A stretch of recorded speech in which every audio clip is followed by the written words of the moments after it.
Hey YouTube, MDEX Music back again today.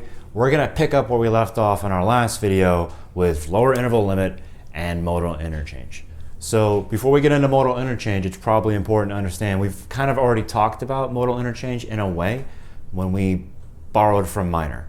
In previous videos, we would take a major chord and borrow from its minor key, or Aeolian is another way of saying that, going from Ionian to Aeolian, or harmonic minor or melodic minor. Just different chord scales. So if you haven't seen those videos, I definitely recommend going to check those out before you try to understand what we're about to do, because it heavily leans on that. And also the sub 5 videos. We've used sub 5 chords to this point. We're going to kind of do that again too within the context of modal interchange. So sub 5 videos, check those out if you haven't already, and the borrowing from minor stuff. All right, so having said that, let's get into a little bit of modal interchange. So if you remember, way back when, we got to the 2 of 4, the 5 of 4, and ultimately the 4 in one of our earlier videos by talking about secondary dominants. All right, so now the question is, what can we do with regard to the melody? All right, so right now, we're just kind of staying on this static B flat 7 chord before we get to the 2, 5 of 4 stuff, all right? So in the 4th beat of the measure, we're hanging out on B flat 7. That note right there, our melody note, could use, if we wanted to, another chord besides just staying on B flat major 7, all right? So two things we're going to focus on, that being our melody note, C, all right, and what chord we're now going to from that C. In other words, our F minor 7. This is now our new target. Before, it wasn't even in the chord progression. It was a chord we got to by considering this as our target, and now this is our target. So you can always kind of reharmonize something with regard to thinking about where you're going. And what wasn't there before can now not only be present, but be considered as your target. Okay, so we're considering F minor 7 our target. We're currently there. Where else on the map, for modal interchange purposes, where else on the map is there an F, or a chord that is rooted in F? Because you need to keep this in mind when we're talking about modal interchange. The root of the chord, or the 1 of the scale, is really the most important thing. What happens after that 1, that is to say, what mode you're using, could be anything. You could go from Ionian to Dorian, you could go from Dorian to Mixolydian, you could do whatever you wanted so long as we're keeping the root the same. This is kind of like what we talked about when we were borrowing from minor. When we went from C Ionian to C Aeolian, all we were doing was keeping the root the same and changing the other notes in the scale, the rest of the mode. All right, to go from Ionian to Aeolian. The only thing not the only thing, but the most important thing those two scales have in common is C, the root. So keep that in mind as we move forward. Having said that, where else is there an F, or a chord rooted in F, on our map? This is the first step into our modal interchange process. And I can see one right over here in our dominant region of the map. There's an F7. So we have an F minor 7 and an F7, both rooted in F, both coming from different chord scales. The F minor 7 that we originally have as our target is rooted in F and is based on a Dorian chord scale. But the F7 we have over here is mixo. It's in the dominant region of our map. It's based off of this scale, which is super consistent with the key we're playing in, 2 flats. So that's another reason why it works really, really well. So now that we're on F7, now that we're in the dominant region of the map, or F mixo, we look at all the chords that target F mixo or F7, and there are all these chords that anything in this region of the map, they all want to go there.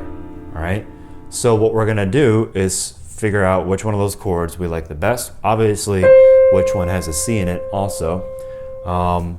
As it pertains to the sub 5 conversation we had a few videos ago, we could simply do this. We could say, oh, F7's 5 is C, so we could use C, right? Or we could use its sub 5, which is what we're going to do. And in this case, it's G flat 7, sharp 11.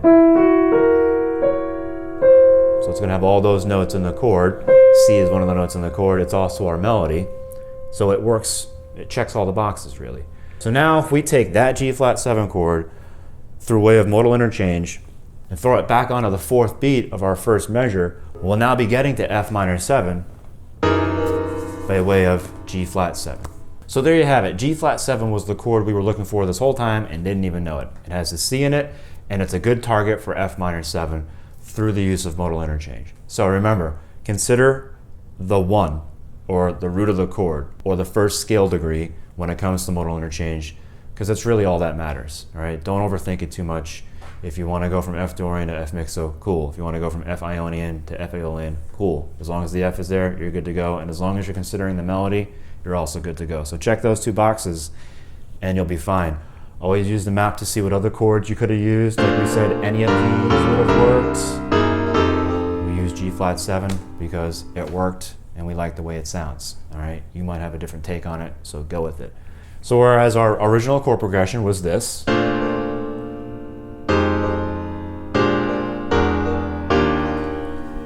question was what to put in the 4th beat of that measure. We came up with G flat 7 through the use of modal interchange, and now it's going to sound like this.